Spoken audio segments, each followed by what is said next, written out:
네, 안녕하십니까. 10월 5일 김능무의 대선 진단. 이번에는 월요일과 수요일이 공교롭게 휴일이어서 이번 주는 오늘 처음 만나 뵙습니다. 오늘은 이 뜨거운 관심을 가졌던 어떤 추석 민심이 어떻게 드러났나. 아마 이번 대선의 1차전이라 볼 수 있겠습니다. 최시현 기자, 네. 추석 민심에 대해서 국회의원들이 다들 이제 지역에 갔다 왔잖아요. 그렇죠. 예, 각 당에서 의원들이 전하는 민심들은 어떤가요?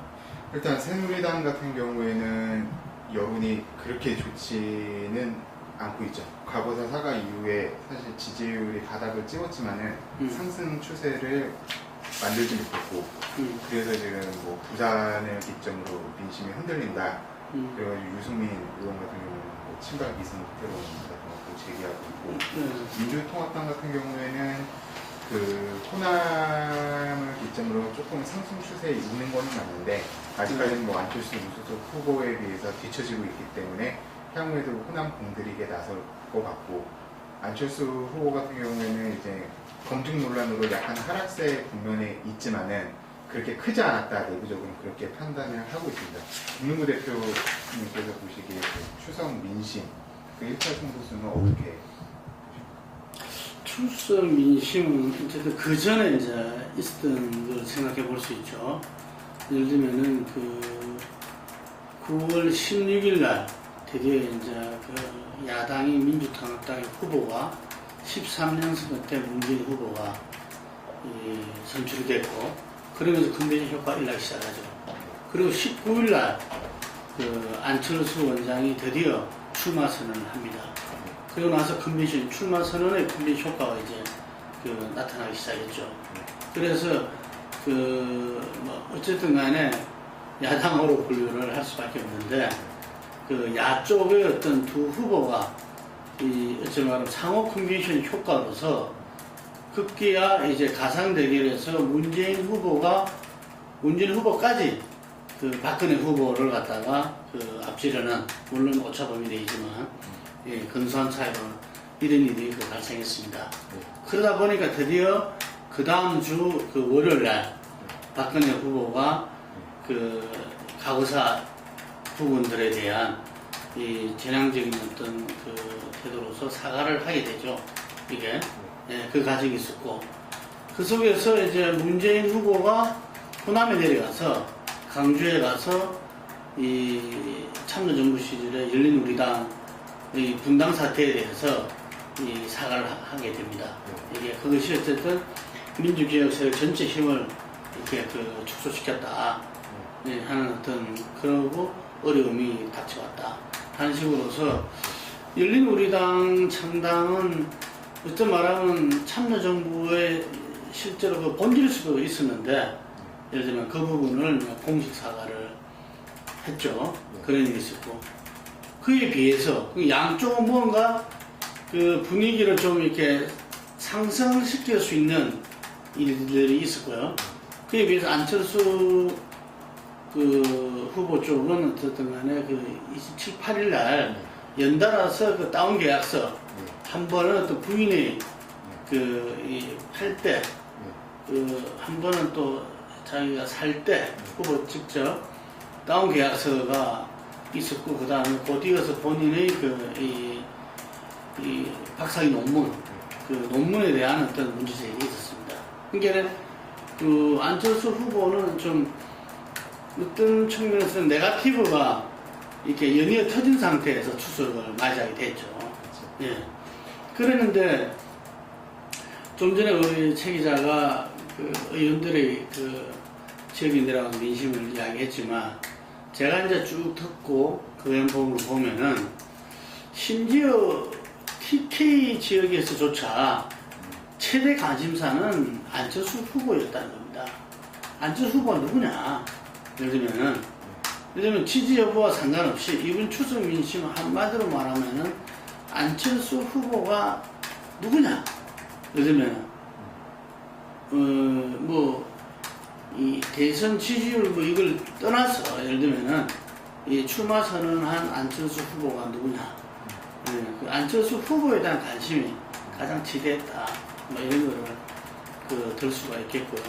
그래서 이어서 이 안철수 후보가 이 10월 3일부터죠. 2박 3일로 그 호남을 방문합니다. 그 여수가 처간데 그래서 호남의 사이다. 그래서 여수, 순천, 목포를 거쳐서 강주, 전주 이렇게 호남을 갖다 쭉 이렇게 하게 되는데 우리 기자도 현장에 이렇게 같이 동행했지만 굉장히 호남 주민들의 호남 분들의 어떤 안철수에 대한 기대는 이렇게 몰려드는 인파로 증명이 됐다 할 정도로 아주 뜨거운 환대를 받았다고 합니다. 예. 그래서 예를 들면은 지금 이 야당 후보 단일화에서 어쨌든 바로 밑에가 되는 게 호남 민심인데 문재인 후보가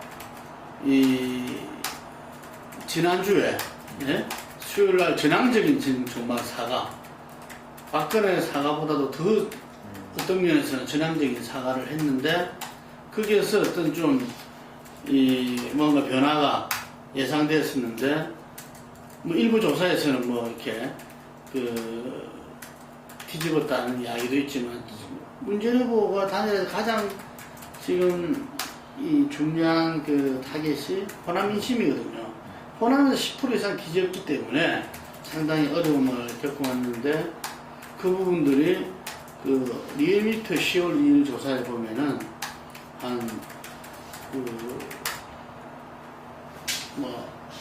거의 10%에 가까운 좀 차이를 보이고 있습니다. 예.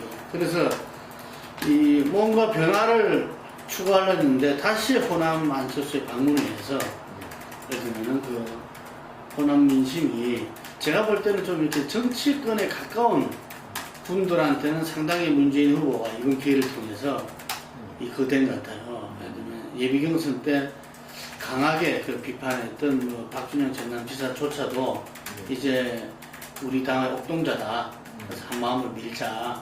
이런 호소를 할 정도로 정치권에서는 상당히 문재인 후보로 했지만 일반 민심이 볼 때는 뭔가 기대가 사실은 호남에서 민주당도 실망을 주고 된 게 사실이거든요. 그런데 이제 그 부분들이 대안이 없으니까 민주당이 계속 지지를 해왔는데 안철수라는 대안에 가는 어떤 호남 민심은 지금 현재 상당히 좀 변하기 어려운 거 아닌가. 그래서 뭔가 정치권에 지금 문재인 후보와 민주당이 주어진 과제가 바로 이 호남에서 극명히 드러나는 거죠. 왜냐면은 정말 새로운 모습, 혁신의 모습을 갖다가 보여줘야만이 아마 문재인 후보가 안철수 후보와의 어떤 이 호남에서의 균형도 찾아갈 수 있을 것이다. 이렇게 봅니다. 그런데 추석 민심에서 이 안철수와 김 후보가 굉장히 주목을 받았다, 관심의 대상이었다는 것은 영어로 말하면은 사실 많은 기대를 했어요. 박근혜 후보 측에서는 전향적인 사과도 하고 예를 들면 여러 가지 부분에서 그전에 선대위 인선이라는 이런 부분에서 신경을 많이 썼잖아요. 그래서 굉장히 기대를 했는데 기대에 훨씬 못 미치던 거죠. 오히려 어떤 면에서 보면은 가장 지지 기반이라고 볼 수 있는 PK가 흔들림이 이렇게 나타났고 TK조차도 젊은 층과 예를 들면 이런 부분에서는 상당히 안철수에 대한 어떤 거기는 지금 80% 투표율에 80% 지지를 호소하고 있는 지역인데 상당히 이렇게 투표율이 낮아질 수 있다라는 이런 이야기가 있었어요. 그래서 이번 추석 민심이 결과적으로 본다면은 상당히 박근혜 후보의 위기다. 라는 말로 이야기할 수 있습니다. 예, 그래서 바로 이 새누리당이 총장에서든 어디서든 이 선대위에서든 뭐 박근혜 후보 바로 앞에서도 뭐 총회에서 어제 박근혜 후보가 참석을 안 했기 때문에 못 들었지만 이 박근혜 후보 빼놓고 다 바꿔야 된다. 예를 들면은 당 지도부가 됐든 지금 선대위 기본 골격 구성이 됐든 다 바꿔야 된다는 요구가 이 본물처럼 터졌어요. 이게 야권은 단일화된다. 단일화되면 현재로서는 반드시 진다. 이게 공통된 인식이었고 이 부분에 대해서 어쨌든 박근혜 후보는 이 이틀 전에 그 선대위에서는 이 오히려 그러면 지금 얼마 남았는데 당이 선거운동을 제대로 할 수 없다. 예. 오히려 이제 지금 현재 상태에서 서로 잘하자라는 식으로 그래서 사실상은 이 지도부 교체라든지 이런 부분들을 거부했죠. 예. 그런데 이게 지금 이제 그 전망이 예를 들면은 후보가 너무 낙관하고 있다. 그리고 후보를 낙관하고 있는 건 최측근 그룹들이다. 이게 그래서 그 부분들이 지금 이제 후보를 자꾸 때문에 그런 거다. 그래서 강력한 문제 제기가 그 있었고 이 문제를 해결하지 않으면 안 될 것이다 하는 것이 새누리당의 그 대체적인 의견인데 이제 오늘 발표한 실제 그 종합상황실 내 단장급들 이제 이 부분이 실제 이제 선거를 진행하는 부분이죠. 집행하는 부분인데 이 부분에서는 뭐 그 기획조정실의 뭐 권영진 전 의원 부분들이 이제 어쨌든 개파 관계없이 실력 위주로 인선이 되면서 이 선거 캠페인에 중요한 게 선거 일정이거든요. 일정을 갖다가 누가 장악하느냐 굉장히 중요한데 일정을 기존의 비서실에 있다가 이제 그 기획조정실로 옮겼다 하는 것도 상당히 중요한 의미가 있다. 지금까지 그 박근혜 캠프의 선대위가 시스템이 아니고 비서실을 중심으로 한 최측근 그룹에 의해서 좀 움직여 왔다면은 시스템으로서 그 캠프 운영이 할 수 있는 어떤 좀 시행기가 좀 이렇게 있으리라고 봅니다. 이게 그래서 그 문제 제기가 어떤 지금 이제 실제적인 어떤 캠페인 과정에서 이제는 사적 운영이 아니라 시스템 운영으로 바뀌고 한다면은 이 좀 그런 점에서 이 개선이 되지 않겠나 생각하는데 저는 이 개선으로서는 지금 이제 그 단일화된 후보, 야권 단일화의 흐름, 단일화된 후보의 그것을 넘어설 수 없다. 지금 한 가지 또 재밌는 게 뭐냐면은 안철수 후보를 네거티브 검증으로 흔든다는 것이 상당히 어렵다는 것이 드러났어요.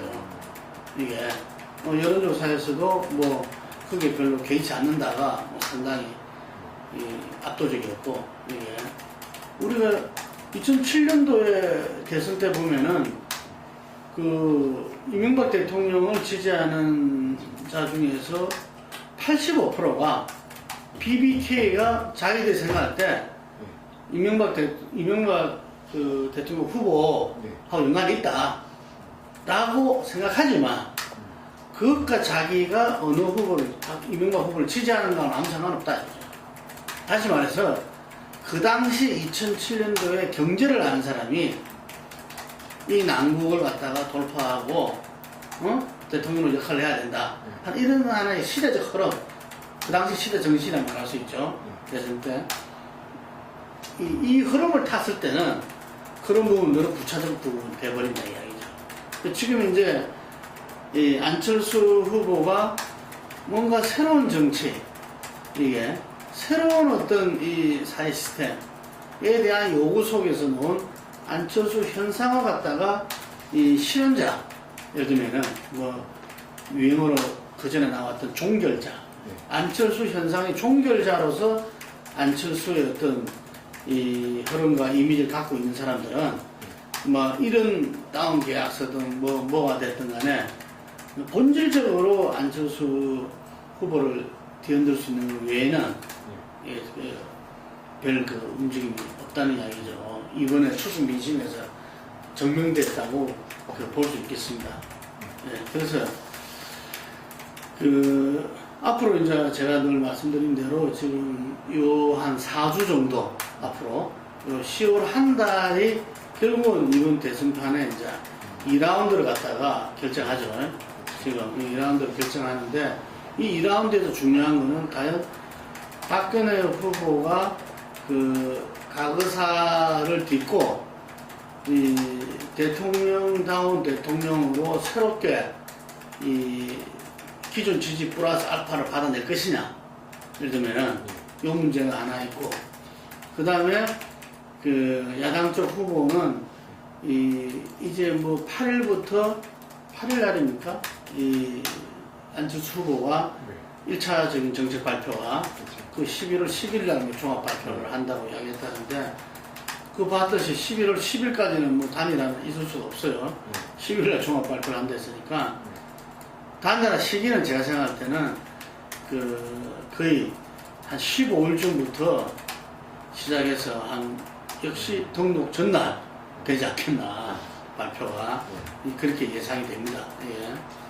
네, 그래서 어쨌든 지금 10월 한 달 속에서 각자의 어떤 국민검증, 지금 국정감사가 지금 이제 공교롭게 오늘부터 시작했는데, 그게 지금 이렇게 20일간이니까 24일까지입니다. 이게. 그렇기 때문에 그동안에 특히 이제 이 정무위가 아마 굉장히 관심이 초점이 될 건데, 정무위에서 박근혜 후보, 안철수 후보 양쪽에 다 정인이 신청돼 있고, 그래서 뭐, 물론 가기처라든지 뭐 이런 노동이라든지 이런 데서 문재인 후보도 이렇게 아들 이 취직 특혜 문제 뭐 이런 부분도 있지만, 막 거기에 문재인 후보는 좀 검증 공방에는 좀 한 걸음 좀 이렇게 비켜서 있는 느낌이 있고, 검증은 역시 박근혜와 안철수, 특히 지금 안철수 후보에 대한 검증이 그리고 지켜줄 의원이 하나도 없는 상태에서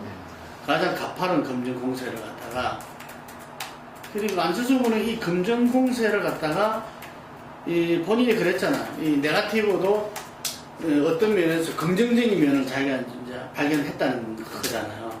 이게 무조건 네거티브는 하면 안 된다 아니라, 이 네거티브도 어떤 거쳐야 될 과정, 으로 뭐 여기서 그것도 뭐 나름대로 일리가 있다 이런 표현을 썼는데, 상당히 이 10월 한 달 동안에 아까 말한 박근혜의 어떤 이 대통령 대통령으로서 어떤 그걸 플러스 알파를 잡아낼 수 있냐 부분하고, 안철수 후보 같은 경우는 어떤 이 가파른 검증 공세를 갖다가 극복하고 정말 이 대통령 후보로서 어떤 대통령을 됐을 때 가지는 어떤 이 정책 비전을 제대로 세워 나갈 수 있느냐.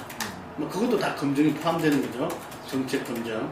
예를 들면 인물 검증과 정책 검증의 어떤 이 국민적 검증, 역시 우리가 예상했던 대로 10월 한 달 동안 요게 상당히 달려있다.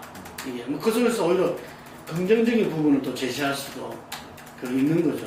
이게 문재인 후보 같은 경우는 어쨌든 간에 이제 제1야당의 후보로서 그 결집이 이제 점차적으로 이 사회의 강범한 개혁 세력 하고 아마 그 폭이 점점 확대되고 있어요. 지금 이제 확대되고 있고, 그렇기 때문에 이 단일화 때 이제는 문재인 후보로는 안 된다.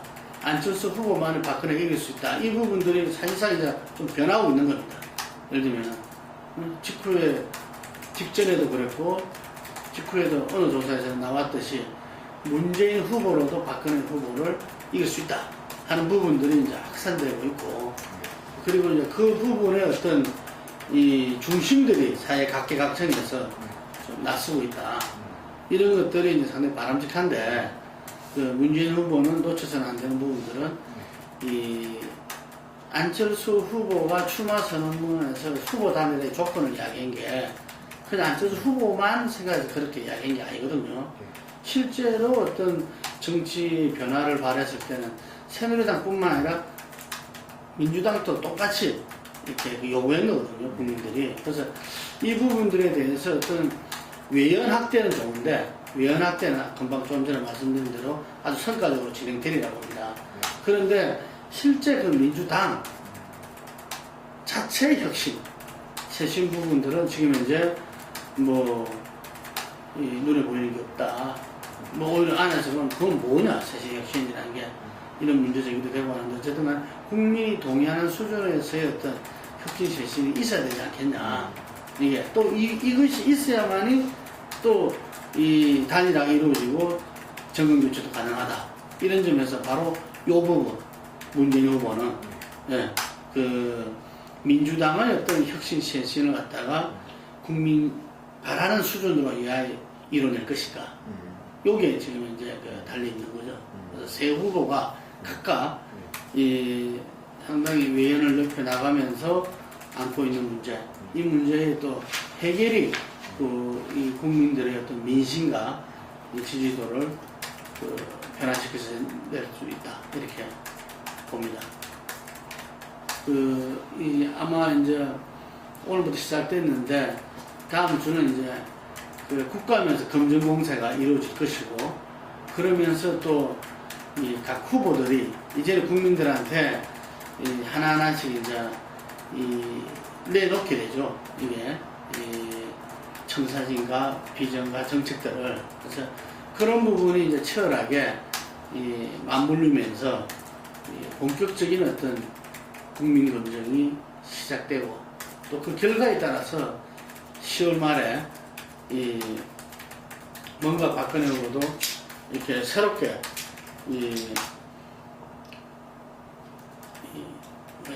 대세를 갖다가 다시 장악해낼 수 있는가 여부와 단일화에서의 문안, 양 후보의 어떤 민심이 어디로 향하는가가 결판날이라고 합니다. 네, 그러면 앞으로 뭐 국정감사와 연관돼서 취재 열심히 해주시길 바라고요. 저희들은 월요일날 다시 뵙도록 하겠습니다. 감사합니다.